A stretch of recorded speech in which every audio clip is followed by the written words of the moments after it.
Chair Cartwright.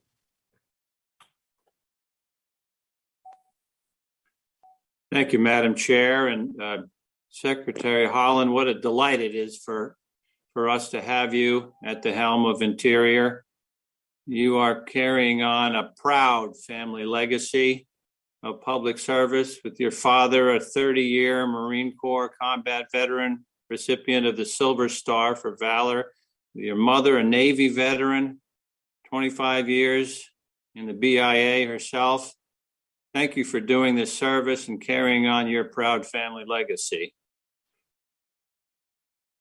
You know, it was a thrill to have you in my district, too. It seems like you visited everybody's district on this whole subcommittee. What are you up to here? And you were up in my district in the chill of winter. I know it gets cold in Albuquerque, too, but it was pretty cold in northeastern Pennsylvania when you toured abandoned mineland sites with me. And thank you for all the work you're doing to implement the IIJA and its devotion to cleaning up abandoned minelands and acid mine drainage, and we'll be talking a lot about that. I also was thrilled to have NPS Director Chuck Sams up in my district last week. On Friday, we were in the Delaware Water Gap National Recreation Area together. What a terrific guy. It was a thrill to meet him. But I want to talk about MMIW. Something that you brought to our attention in your time in the House.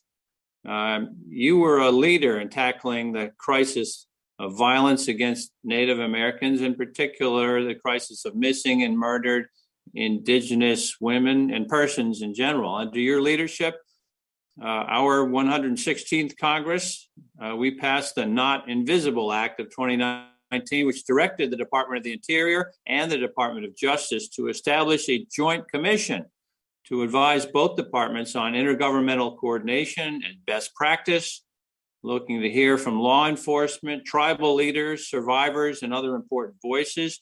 Now, in October of last year, 2021, in response to a GAO recommendation, Interior said that it had created a timeline for that commission and was in the process of receiving and reviewing nominations for it. Madam Secretary, would you be able to update us on the status of that commission, its nominations, and the proposed timeline for action? Thank you very much, Congressman. Yes, it was wonderful being with you, even though it was cold. It does get cold in Albuquerque. The thing is, winter only lasts about 2 weeks there. But I'm getting used to the cold weather fast. In fact, last week I was in the highest point in the United States in Uktiavik, Alaska, and it was 4 degrees up there. And I survived. But nonetheless, I appreciate this. You might remember that I worked hard on the Not Invisible Act when I was in Congress. I was very proud to get that passed, and of course now proud to implement it. We're working hard on that. We had a lot of interest from folks, sending in their names. People, they want to participate, and that's really a good thing. I don't have an exact date for you right now, but we're working closely with the Department of Justice as we need to on this issue, and we will, you can expect an announcement soon, and we'll absolutely make sure that you know about it when we do. Good. And as chair of the House Appropriations, Commerce, Justice, and Science Subcommittee, I am particularly interested in the collaboration of Interior with Justice. Will you keep us posted on the collaboration and the extent of cooperation that's going on there? Absolutely. We will absolutely keep you informed. Yes. Thanks so much. And Chair Pingree, I yield back.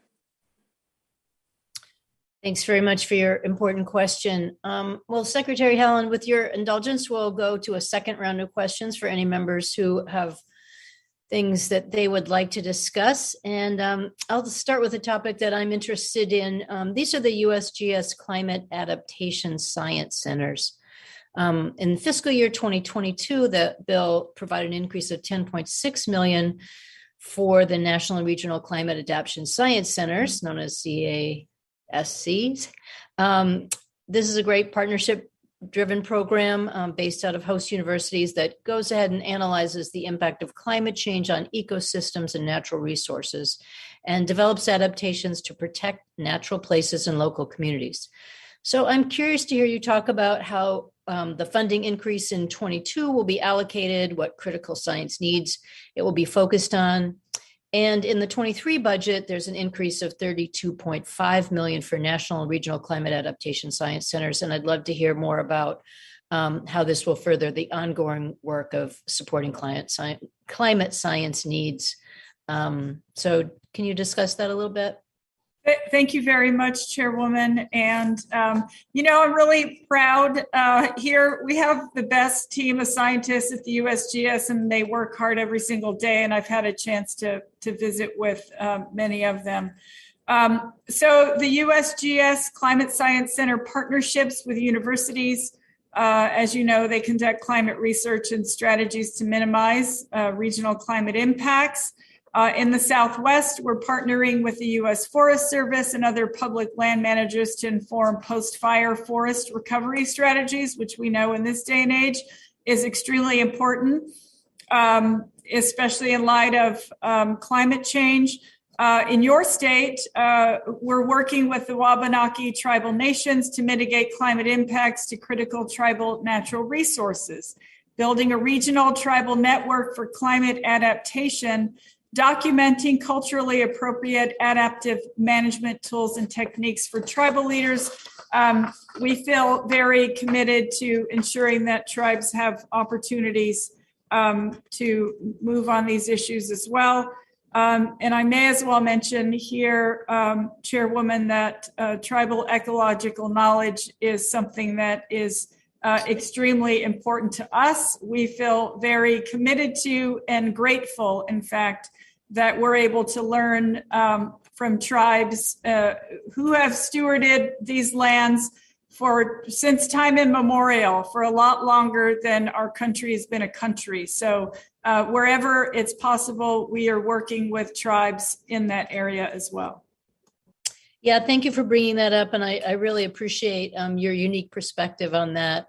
As you say, we have a lot to learn from the tribes and their long-term preservation of the land. So it's an important time to be melding those two things. And also I'm excited about this work at the USGS. I feel like that's one of our under-recognized and extremely important agencies of science. And given the fact that so much of our future focus is going to be on the science of weather, they're in such a good position to do it. So I hope we can continue to support their work in any way possible. And lastly, I'd just like to say thank you so much for your strong support of science and bringing back science to the Department of Interior and recognizing it as a critical role that you play. So we want to continue to support you with that. And with that, I will recognize Mr. Joyce for any questions he has. Thank you again, Madam Chair. I hate to sound like a broken record, Madam Secretary, but the Outer Continental Shelf Lands Act requires the department to prepare and maintain a 5-year offshore leasing program that best meets the national energy needs. The current 5-year plan expires on July 1st and authorizes 3 areas for lease sales on which the department has not acted. Question: will the department have a new offshore 5-year plan in place on July 1st? And if not, does the department intend to finalize the next 5-year plan in fiscal year 23? Further, does the department intend to conduct further lease sales in fiscal years 22 and 23? And when does the department anticipate resuming holding lease sales in the Gulf of Mexico that are already authorized in the current 5-year plan? Thank you very much, Ranking Member Joyce. I'll try to answer all of your questions. If I forget one, please remind me. I appreciate that. Just with respect to with the new 5-year plan, you may know that the previous administration had stopped all the work on a new 5-year plan. That was in 2018. That was after their proposal received a lot of opposition for drilling in places where folks didn't want drilling. The internal work at BOEM has been moving forward on a new 5-year plan. Our staff there has been working hard on this. There's a significant amount of internal work that still needs to be done. You also know that there was a lot of varying and conflicting litigation that has been a complicating factor for our department.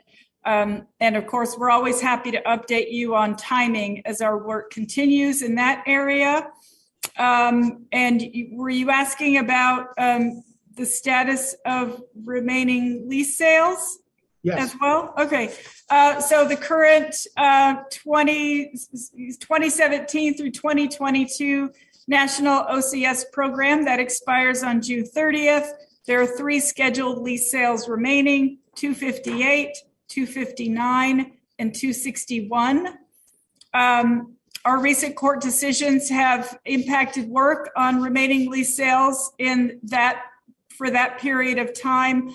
And BOEM's internal work remains ongoing. As I always say, we want to make sure we're following the law on these things. No decisions have been made regarding the remaining lease sales for that period, 2017 to 2022. And so I don't have any updates today, but of course, we're always happy to be in touch with you in your office. I certainly appreciate that and any updates that may follow. I want to switch subjects to something else of interest. Last September at Pecurus Pueblo in northern New Mexico, BIA law enforcement confiscated 9 cannabis plants from a man who was growing them in his garden. He is enrolled in the state's medical marijuana program to ease post-traumatic stress and anxiety, and these plants provided a full year of treatment.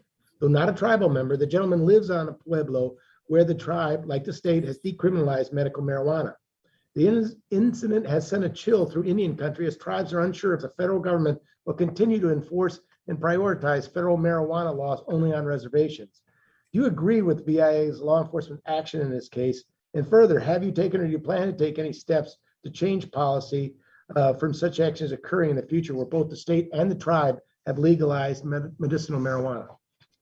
Thank you so much for that question, Ranking Member Joyce. And of course, this question involves the authority and policy of the Department of Justice as well as the BIA. And therefore, of course, I respect that we have to have a unified administration approach on this issue. Tribes have authority to make marijuana legal in their reservations under tribal law. Although I cannot change the federal law, I understand the issue. I understand that, what tribes are saying. And I generally, of course, respect tribal laws. We want to work in partnership with tribes on any public safety issues and their priorities. Here, this specific policy approach involves the Department of Justice. And what I could say is I am always happy to work with the Department of Justice on a variety of Indian country issues. And I will be happy to continue to update you or speak more specifically about this issue. I understand and appreciate you caring about it. Well, God bless you, Madam Secretary, and all your hard work. And I continue to look forward to working with you together with Chair Pingree and the rest of this committee moving forward. Thank you. I yield what no time I have back, Madam Chair. There was imaginary time you yielded back. And thank you for bringing up that last topic. I think that is important, and I hope we can have a further conversation about it. Chair McCollum, do you have a second question you'd like to ask? Yes, I do. I'm going to kind of go back to the budget in general. I think something that's been very frustrating for both all of us in a nonpartisan fashion is as we want to move Indian country forward, we find ourselves trapped in spending patterns that were developed, by past administrations. We can go back hundreds of years on this for Indian country.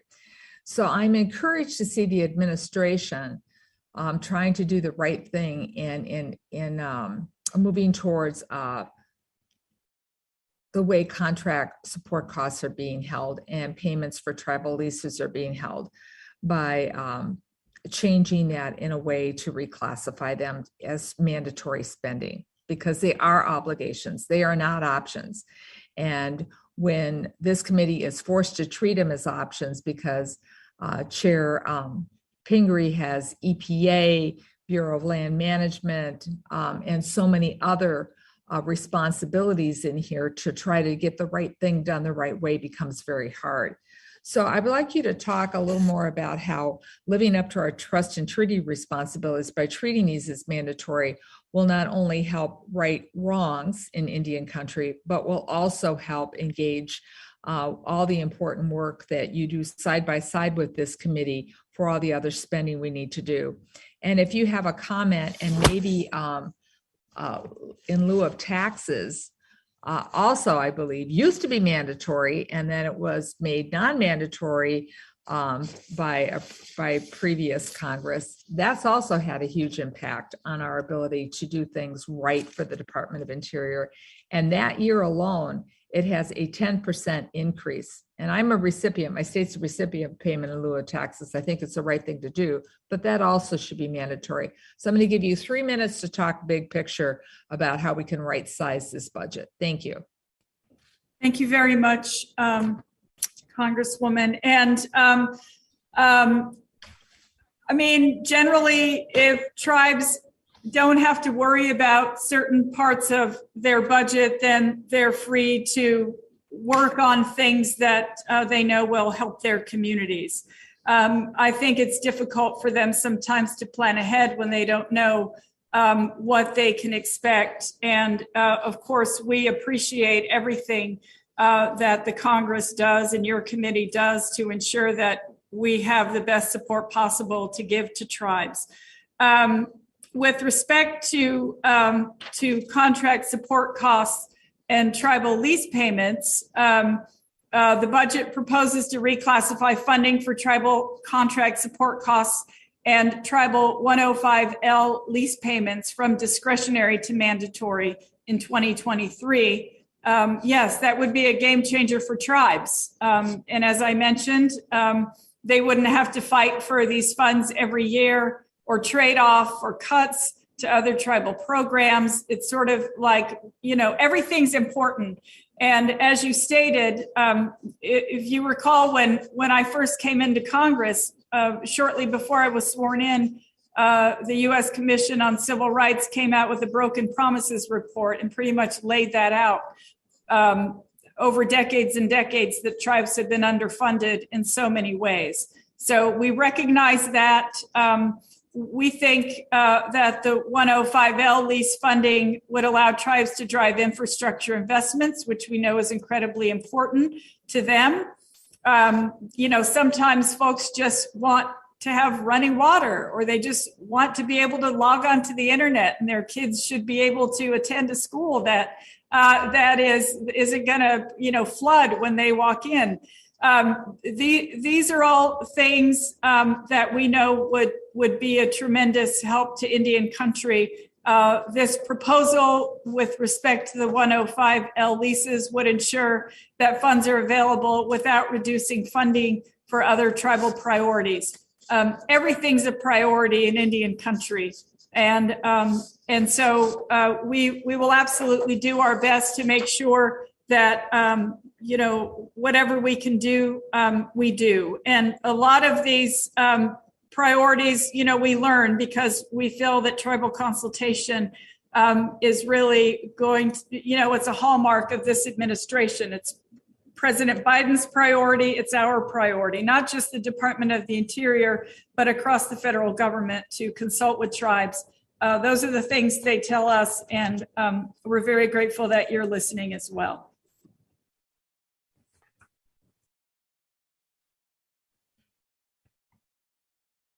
I think you're muted, Chair McComb, if you were saying something else.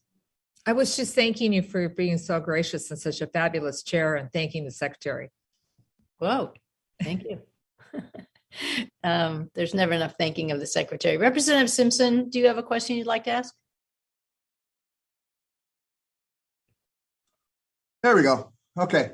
Yes, I would like to, first of all, I'd like to thank you, Secretary, for being here today. And as you can tell, both Republicans and Democrats, whether it's under Chairman Pingree or McCollum or Ken Calvert or myself, even back to Norm Dix or Jerry Moran, when I've served on this committee in a bipartisan fashion, we have all been committed to keeping our treaty obligations and trust obligations with tribes. And you've got a committee that will work with you to try to make sure we do that. So I appreciate that. And I appreciate the emphasis that the administration and you have placed on that. And we want to work with you on that. Three things I do want to bring up. Two of them are just a little advice maybe. And the last one is a question. So the first one is, as you know, I've been able to put language in the appropriation bill for several years, preventing the listing of sage grouse in the West.